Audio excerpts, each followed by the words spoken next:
Il-Gvern se jipproponi emendi biex tissaħħaħ il-liġi dwar l-affermazzjoni tal-orjentazzjoni sesswali, l-identità tal-ġeneru u l-espressjoni tal-ġeneru.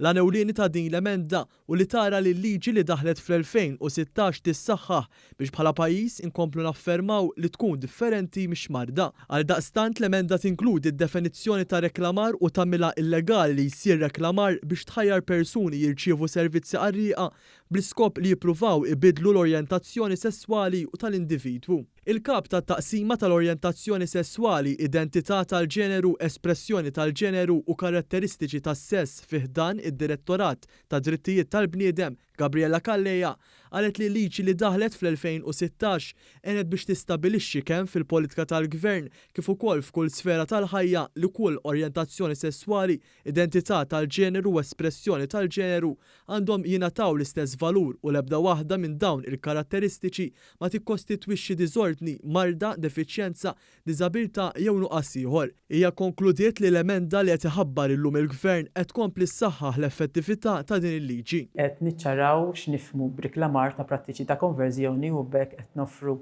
iktar protezzjoni lill-komunità LGBTIQ, partikolarment dawk l-iktar vulnerabbli, ġifieri l-itfal u żgħażagħ li jaf ikunu esposti għal dawn il-messaġġi u jisfaw ukoll vittmi ta' pressjoni biex jaċċessaw dawn il-forom u prattiċi. Il-Segretarju Parlamentari Rebecca Buttigieg qalet li l-Gvern permezz ta' din l-emenda qed ibgħat messaġġ ċar u b'saħħtu li qatt mhux se tkun aċċettata attitudni li ġiegħel lil persuni LGBTIQ+ iħossu li għandhom xi ħaġa inqas minn ħaddieħor. Nkomplu nsaħħu din il-liġi billi qed nipprovdu emenda li tagħti definizzjoni tar-reklamar sabiex nassiguraw illi l-forza l-ordni jkollhom l-għodda kollha possibbli biex irresqu l-qudiem dawk il-persuni illi qed jgħaddu dan il-messaġġ ta' mibeda u qed ipoġġu il-persuni fil-periklu.